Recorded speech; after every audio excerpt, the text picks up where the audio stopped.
네. 울산 지역 코로나19 확진자가 또 늘어서 23명이 됐습니다. 21번 확진자의 가족이 2명이어서 23명이 된 겁니다.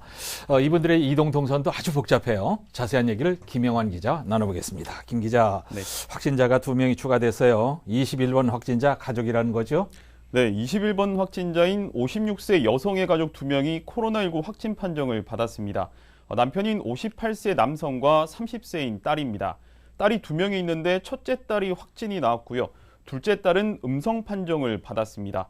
부부는 북구에 거주하고 있고 딸은 남구에 거주하고 있는 것으로 나타났습니다. 네, 한 방에 두 분이 나왔습니다. 어떤 경로로 감염된 것으로 나오나요? 신천지와 관련이 있습니까? 네, 이들 가족은 신천지 교인 명단에는 없는 것으로 나타났습니다. 그런데 21번 확진자의 언니가 대구에 거주하는 신천지 교인인데 최근에 확진 판정을 받은 것으로 확인됐습니다. 또 친정어머니도 대구에서 확진 판정을 받았습니다. 언니와 친정어머니가 2월 15일에 울산에 와서 가족들의 집에 머문 것으로 확인됐습니다. 네, 22번 확진자 남편은 회사원이네요. 회사에서 접촉한 사람도 많을 것 같은데요. 네, 22번 확진자는 현대건설기계에 근무하는 회사원입니다. 2월 29일에 인후통 등 증상이 나타났고 3월 3일에 북구 선별진료소에서 검사해서 확진 판정을 받았습니다. 이동 경로는 대부분 회사와 집이었는데요. 회사가 일단 폐쇄됐습니다. 접촉자 43명이 자가격리됐고 밀접 접촉자 3명이 검사 중입니다. 회사의 재가동 여부는 역학조사관의 판단에 따라서 목요일쯤 결정될 것으로 예상됩니다. 네, 첫째 딸이라는 23번 확진자 많이 돌아다녔어요. 네, 이 30세 여성인 23번 확진자는 2월 25일에 감기 증상이 나타났습니다. 당일에 삼산동에 있는 이비인후과와 약국을 다녀왔고요. 27일에는 CT병원과 약국, 또 푸드마켓 등을 들렀습니다. 또 28일에는 식당 등을 들렀고요. 3월 1일에는 롯데마트도 다녀왔습니다. 그리고 3월 2일에 북구보건소 선별진료소를 들린 다음 날에도 카페를 간 것으로 확인됐습니다. 네, 근데 이분이 학원 강사라면서요. 근데 이분이 학원 이름이라든지 장소라든지 이런 거 뭐 일절 노코멘트하고 있다면서요? 왜 그럽니까? 네, 이 학원이 알려지면 타격을 입을까 우려해서 진술을 하지 않는 것으로 일단 울산시는 보고 있습니다. 네. 일단 인적사항을 확보했기 때문에 교육청에 조회를 요청할 계획이라고 밝혔습니다. 끝까지 이야기를 하지 않을 경우에는 경찰력까지 동원할 방침이라고 밝혔습니다. 확진자는 감기 증상이 있었던 2월 25일부터 학원 휴업에 들어갔었다고는 말했는데 사실 여부는 확인되지 않고 있습니다. 네, 이러면 안 되는데 말이죠. 아까 말한 23번 많이 돌아다녔는데 전부 방역하고 폐쇄하고 다 조처했습니까? 네, 이 병의원과 약국, 식당 등은 방역과 폐쇄 조치가 이루어졌습니다. 그런데 롯데마트는 아직 폐쇄되지 않았습니다. 역학조사관이 현장에 나가 있는데 확진자의 이동 동선을 면밀히 분석해서 폐쇄 여부를 결정할 것으로 예상됩니다. 걱정되는 부분은 이 확진자가 마트뿐만 아니라 여러 곳을 돌아다녔는데요. 마스크를 착용한 채 다녔는지 아니면 착용하지 않았는지 여부가 관건입니다. 마트는 많은 사람이 있는 공간이어서 2차 감염 우려도 제기가 되고 있습니다. 네. 울산에도 중국인 유학생들이 많이 있습니다. 대학 개강 시기가 곧 다가오는데 울산의 대학들은 중국인 유학생 어떻게 한답니까? 네, 울산대학교에 277명, 유니스트에 38명, 울산과학대학교에 2명이 있습니다. 유니스트는 모두 격리 해제가 됐고요. 울산과학대 2명은 무기한 입국 연기한 상태입니다.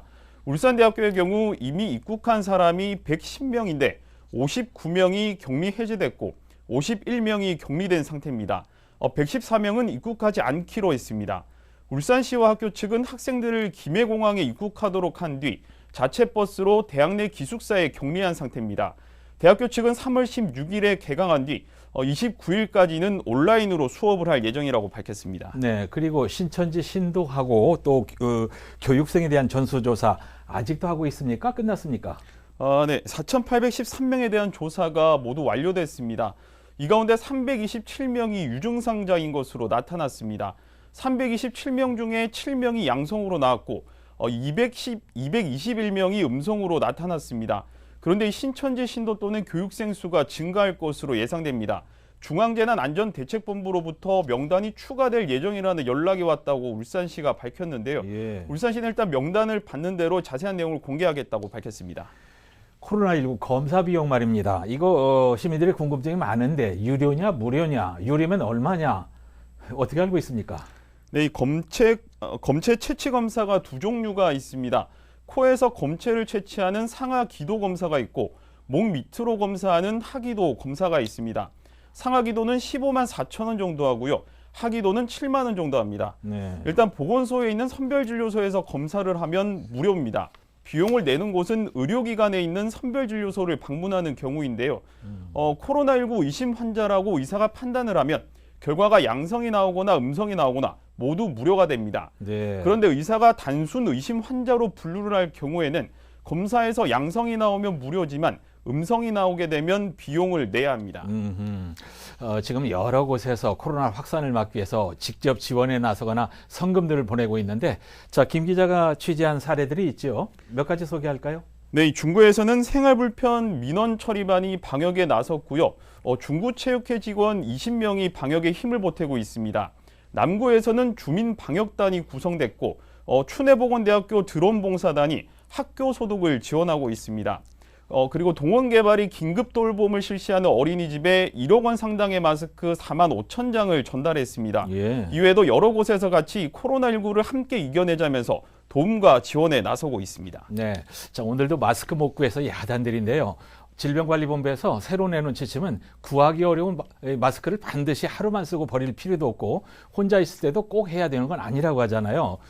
그래서요, 저는 제가 가지고 있는 마스크를 대구에 있는 친구에게 오늘 아침에 고속버스편으로 보냈습니다. 대구 경북 지역에서 의료 봉사하는 분들에게는 이 마스크가 지금 꼭 필요하지만 저는 뭐 퇴근하면 당분간 집에 바로 들어갈 거니까 몇 개만 있으면 될 것 같아서 그렇게 했습니다. 자, 각계각층에서 도움과 협력에 나서면서 코로나19 사태가 조기에 종식되기를 기대해 봅니다. 오늘은 여기까지 하겠습니다. 김혜영 기자 수고했습니다.